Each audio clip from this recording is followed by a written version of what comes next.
லா லா லா. ஆஹா ஆஹா லா லா லா லா. ஆஹா ஆஹா லா லா லா லா. லா லா லா லா லா லா லா லா லா லா. ஏ அசைந்தாடும் காற்றுக்கும் அழகான பூவுக்கும் காதலா காதலா. ஏ அலையாடும் கடலுக்கும் அது சேரும் மணலுக்கும் காதலா காதலா. கொஞ்சம் இனிக்கும் கொஞ்சம் கரிக்கும் முத்த சுவைக்குள் மூழ்கவா.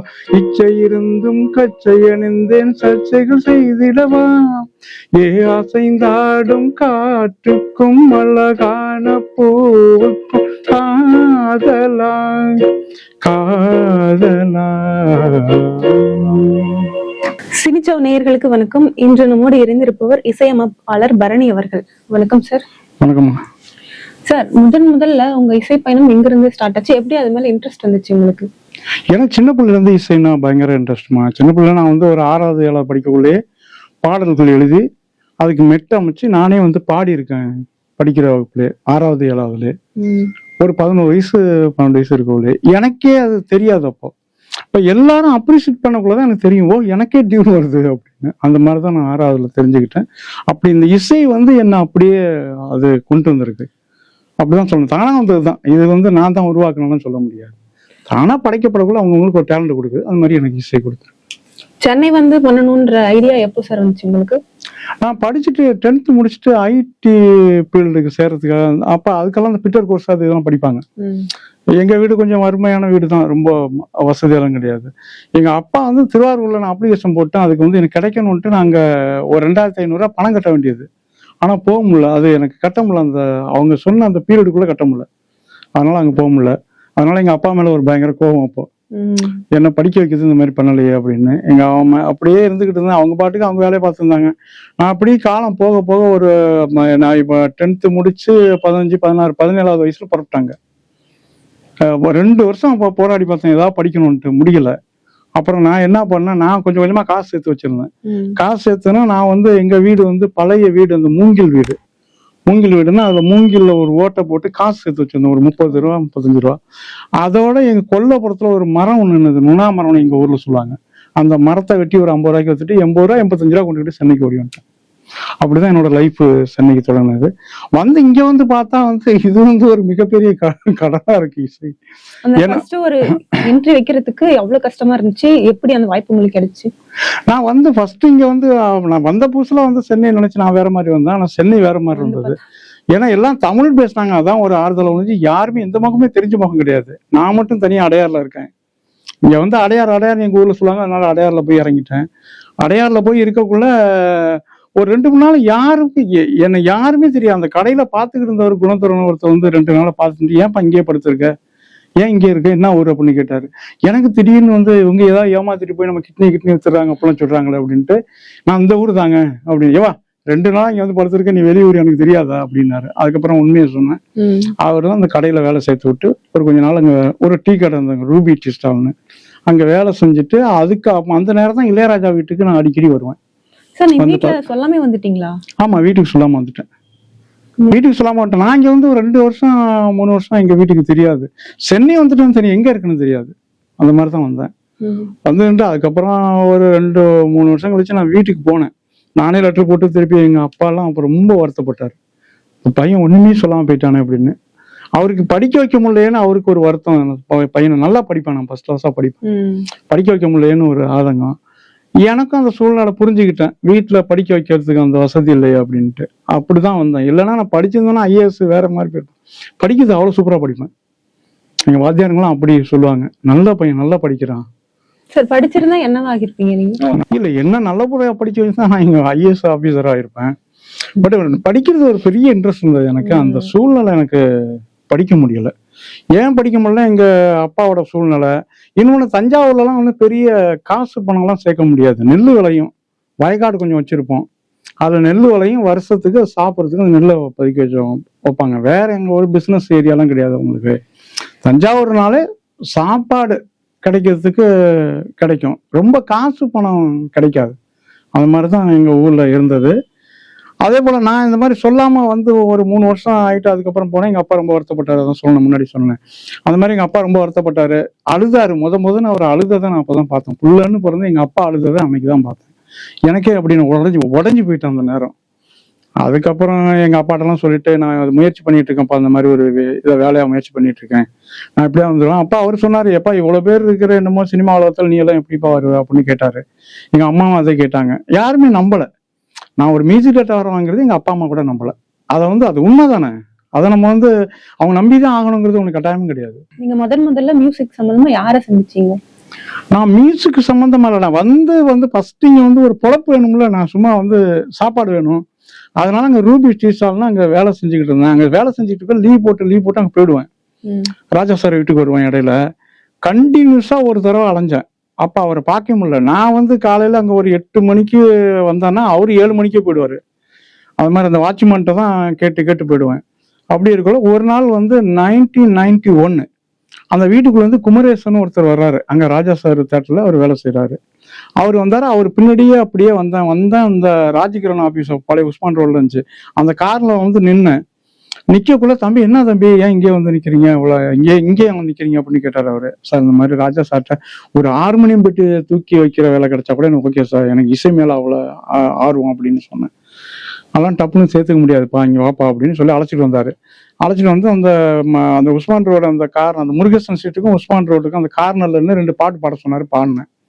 அவருதான் என்னோட முதல் ப்ரொடியூசர். சாங் கேட்கிற மாதிரி கேட்டாரு. கேட்டு நல்லா பாடுறப்பா, ஒரு 10ஆம் தேதி வாக்குல நீ பிரசாத் டீலக்ஸ் உங்க ஏரியாவில இருந்து நீ 5 ஏறிங்க வா, என்ன இங்க பிரசாத் டீலக்ஸ் என் பேரை சொல்லு வா உள்ளுக்குனாரு. அப்படிதான் என் லைஃப் ஸ்டார்ட் ஆனது.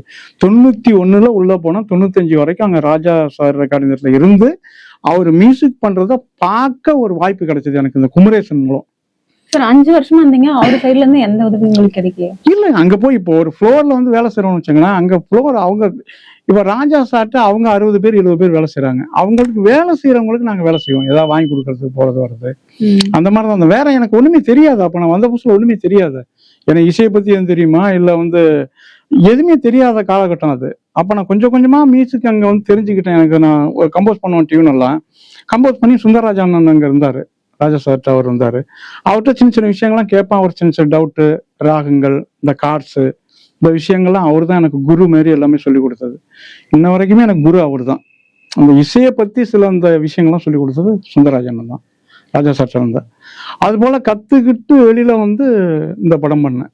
ஃபர்ஸ்ட் பெரிய ராஜா சார் கிட்ட ஓரளவு கத்துக்கிட்டீங்க? இல்ல அங்க இருந்து கத்துக்கிட்டேன்னா அவர்கிட்ட தனிப்பட்ட முறையில கத்துக்கல. அவங்க எப்படி மியூசிக் பண்றாங்க, எப்படி அதை பேக்ரவுண்ட் மியூசிக் பண்றாங்க, அதை எப்படி குரூப்பெல்லாம் வச்சு எடுக்கிறாரு, அதெல்லாம் அங்கிருந்து பார்க்கக்கூடிய எனக்கு ஒரு மிகப்பெரிய வாய்ப்பு கிடைச்சது. இது எப்படின்னா, இது குருன்னு நாங்க இப்ப ராஜா சார் ஏத்துக்கிறோம்னா ஒரு ஏகலைவன் மாதிரி தான். ஒரு ஏகலைவன் நிறைய சிஷியர் சேர்த்துக்கல, சில பேர் சேர்த்துக்கல, அவங்களா கத்துக்கிறாங்களா பார்த்து, அந்த மாதிரி தான் இது.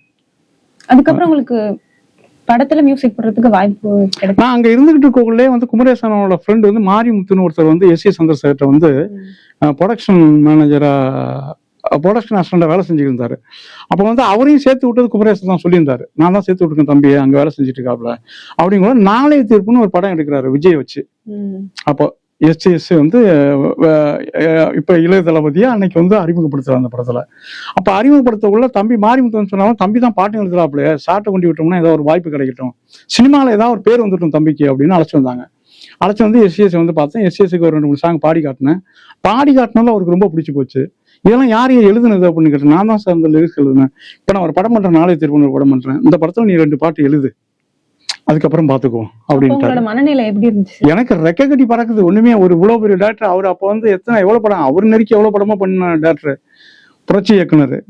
அவரு வாயால அந்த வார்த்தை சொன்னோன்னே எனக்கு அப்படியே ஒரு மாதிரி ரெக்க கட்டி வந்து. அதே போல சாங் கம்போசிங் 2 நாள் கழிச்சு சாங் கம்போசிங் நடந்தது. சாங் எழுதுனேன். நான் எழுதின முதல் பாட்டு விஜயோட ஃபர்ஸ்ட் படத்துல முதல் பாட்டு நான் தான் எழுதியிருக்கேன். அது அரசியலுக்கும் இப்ப ரொம்ப சூட்டபிளா இருக்கும். அந்த செகண்ட் சன்னத்தை எதிர்ப்பேன்.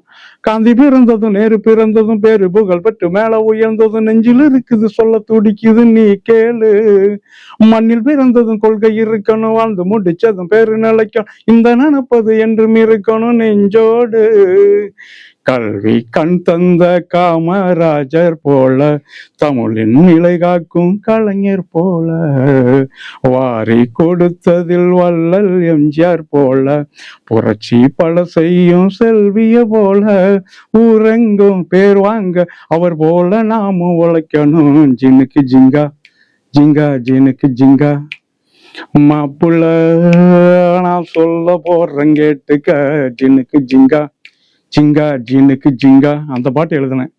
இப்ப அவர் அரசியல் வர்றதுக்கு அந்த பாட்டு பயங்கர ஃபிட்டிங் ஆயிடுச்சு. நான் அன்னைக்கு எழுதின யதார்த்தமா எழுதினேன், அது இன்னைக்கு அது நிஜமாவே நடக்க ஆரம்பிச்சிட்டு, அப்படிதான் சொல்லணும். லிரிக்ஸிஸ்டா தான் ஃபர்ஸ்ட் நீங்க உங்க ஜர்னியை ஸ்டார்ட் பண்ணிருக்கேன். ஆமா, ஃபர்ஸ்ட் அப்படி லிரிக்ஸ் தான் எழுதினேன். லிரிக்ஸ் எழுதுனா இந்த படம் எழுதினேன். அப்புறம் அதுக்கப்புறம் சார் பண்ற 2-3 படங்கள், அதுக்கப்புறம் ரசிகன் அதெல்லாம் கூப்பிட்டாரு. எழுதிட்டே இருக்கோல அவர்கிட்ட நான் சொல்லிட்டேன், சார் நான் மியூசிக்காக தான் வந்திருக்கேன், லிரிக்ஸ் ஆகவில்ல அப்படிங்கோல. அப்படியா அப்படின்னு ஒரு நாள் கூப்பிட்டு பாட சொன்னாரு. அந்த பாடி காட்டின ஒரு டியூன் தான் அந்த நான் தம் அடிக்கிற ஸ்டைல பார்த்து, நான் தம் அடிக்கிற ஸ்டைல பார்த்து தனலட்சுமி விரும்பிச்சு, நான் ரம் அடிக்கிற ஸ்டைல பார்த்து ராக்கம். அந்த பாட்டு அதை விஜய் பாட வச்சிருக்கேன். உங்களுக்கு தெரியும், விஜய் பாடி அது சூர்யா நடிச்சிருக்காரு பெரிய என்ன படத்துல. அது மாதிரி எஸ்சிட்டு ஒரு டைம்ல இந்த மாதிரி நான் சொன்னேன், அந்த ஒரு 3-4 சாங் ரெக்கார்ட் பண்ணி வச்சிருந்தோம் ஒரு படம் பண்றதுக்காக. அது விஜய் கரெக்டான டைம் அமையட்டுமா நான் பண்ணிக்குவோம் அப்படின்னாரு. திடீர்னு விஜயகாந்தையும் சூர்யா வச்சு ஒரு படம் பண்ண போறேன், இந்த படம் அது ஒரு பெரிய படம், இந்த படம் உனக்கு ஒரு லைஃபா இருக்கும், இந்த படத்துக்கு அந்த சாங்கை யூஸ் பண்ணிக்குவோம் அப்படின்னு சொன்னாரு சாரு. அப்படி இன்ட்ரடியூஸ் பண்ணதான் பெரிய நாவல் எனக்கு அந்த வாய்ப்பு. ஒரு மிகப்பெரிய படத்துல எனக்கு ஒரு மியூசிக் டேரக்டரா இன்ட்ரடியூஸ் பண்ணாரு. அது மறக்கவே முடியாது. இல்லைன்னா இந்த இடத்துல நான் உட்காந்துருக்க முடியாது. அது மாதிரி எஸ்எஸ் எனக்கு போட்ட, அது என்ன சொல்றதுன்னு தெரியல, என் வாழ்க்கையே அவர் போட்டதுதான் எனக்கு. அப்புறம் ஒரு படம் ஒன்சு மோர்னு ஆரம்பிச்சாங்க, சிவாஜி சாரும் விஜய் நடிச்சது. அந்த படத்துக்கு சார் கூப்பிட்டு என்ன ஐடியா பண்ண சொன்னாரு. சாங் ஒரு சிச்சுவேஷன் சொல்லி, இதை ரெடி பண்ணுப்பா, நம்ம இந்த பண்ணலாம், இதுவும் சிவாஜி நடிக்கிறாரு, ஒரு பெரிய பேர் வாங்குற மாதிரி. அப்புறம் அது சில பல காலங்கள்னால அது பண்ண முடியல. எல்லாருக்குமே அந்த வெற்றி தோல்வி வரதானமா செய்யும் வாழ்க்கையில. அந்த மாதிரி ஒன்ஸ் மோர் எனக்கு கிடைச்சு கைமாறி போயிடுச்சு அந்த நேரம். அதுக்கப்புறம் தேவானம் பண்ணாங்க அந்த படத்தை. அதுக்கு அப்புறம் தான் இந்த பெரிய எனக்கு கொடுத்தாரு சாரு. உனக்கு நேரம் வரக்குள்ள பண்றேன், வெயிட் பண்ண அப்படின்னாரு. அதே மாதிரி பண்ணாரு. ஒரு பெரிய வாய்ப்பா கேப்டன் படம். அது கேப்டன் அது வாழ்க்கையில மறக்க முடியாத படம் எனக்கு வாழ்க்கையில. ஏன்னா அதுல உள்ள சாங்கு தந்தானே தாமரப்பூ இன்ன வரைக்கும் வில்லேஜ்ல என்ன நடந்தாலும் அந்த பாட்டு தான் போட்டு அடி அடின்னு அடிக்கிறாங்க. தந்தானே தாமரப்பூ, அதுல நிலவே நிலவே சரிகமா பார்த்தனி, அது சூப்பராகும் அந்த பாட்டு. நிலவே நிலவே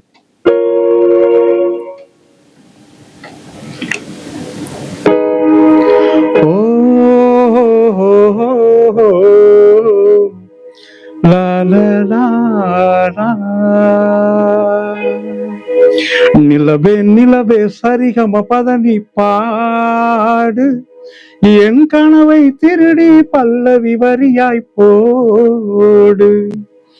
நிலவே நிலவே சரிகம பதனி பாடு, என் கனவை திருடி பல்லவி வரியாய் போடு.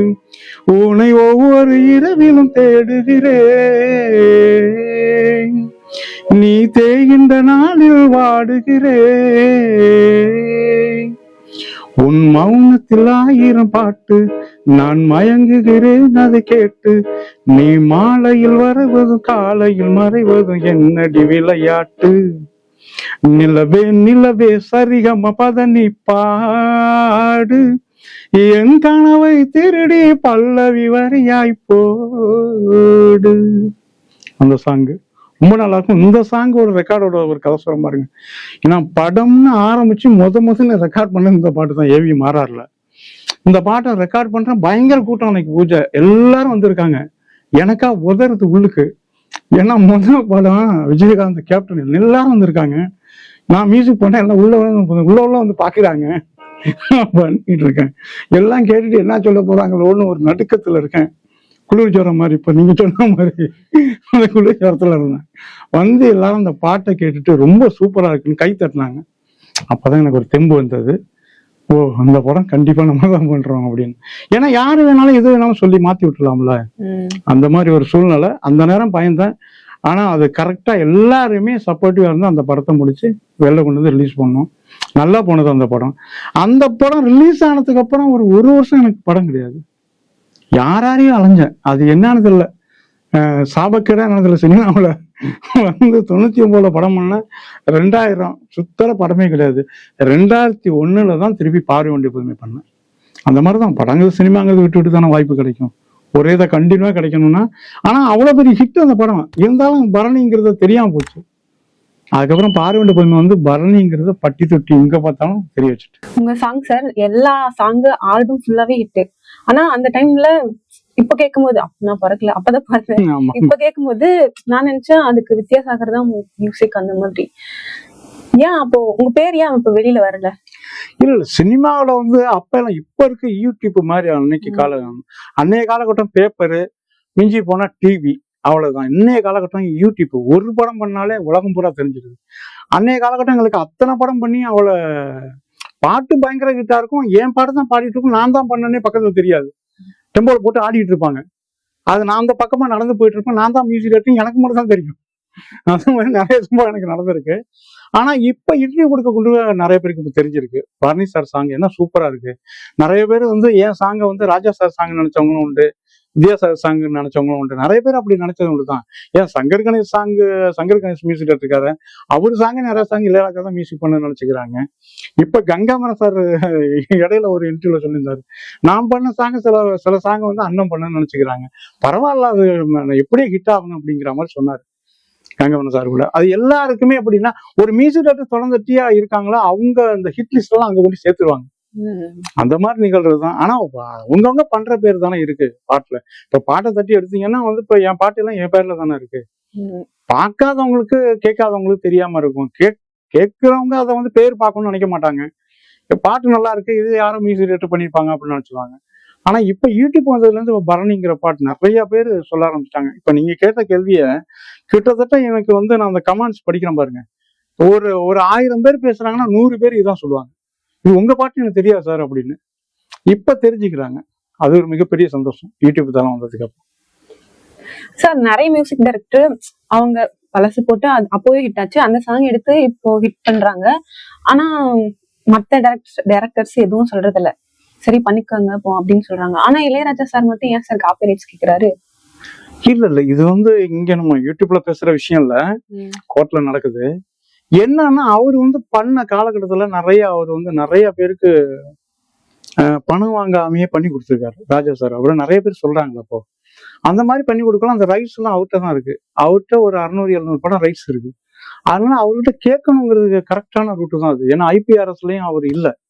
IPRSன்னு ஒண்ணு இருக்கு, எங்களுக்கு எல்லாம் அது வந்து வசூல் பண்ணி தருவாங்க அந்த பாட்டை பிளே பண்றது.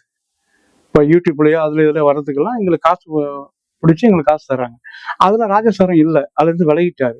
அதனால அவரு சாங்கெல்லாம் அவரு தான் இது. நிறைய பேர் என்ன நினைச்சுக்கிறாங்கன்னா ப்ரொடியூசர் தயாரிச்சுக்கிறாங்க அவங்களுக்கே எல்லாம் கொடுத்தாச்சு அப்படிங்கிற மாதிரி புரிஞ்சுக்கிறாங்க. ப்ரொடியூசருக்கும் இருக்கு. ப்ரொடியூசர்னா இப்ப நான் நீங்க படம் பண்றீங்க, நான் உங்களுக்கு படம் பண்றேன், அந்த படம் பண்ணி ரிலீஸ் பண்றீங்க, அதுல சம்பாரிச்சிடுறீங்க. நீங்க அந்த படத்துக்கு நான் பண்ணதை வேற ஒரு படத்துக்கு நீங்க எப்படி கொடுப்பீங்க? நான் பண்ணது உங்க படம், உங்க பேர் ஒண்ணு இருக்கு, அதுக்கு கொடுத்தா நீங்க வேற படத்தை யூஸ் பண்ணக்குள்ள கம்போசர் கேட்கணும்ல. அது நியாயமா இருக்கு. நீங்க ப்ரொடியூசர் தான், அதை யாரும் இல்லைன்னு சொல்ல போறது இல்லை. கேட்கக்கூடிய ஒரு இது இருக்கு, ரைட்ஸ் இருக்கு, அதனால கேட்கிறாரு. அதை நிறைய பேர் தப்பா புரிஞ்சுக்கிறாங்க. கோர்ட்டு பார்த்துக்கோங்க. மக்கள் தப்பா புரிஞ்சுட்டா கூட கோர்ட்டுன்னு ஒண்ணு இருக்குல்ல, சட்டம்னு ஒண்ணு இருக்குல்ல, அது சரியா பார்த்து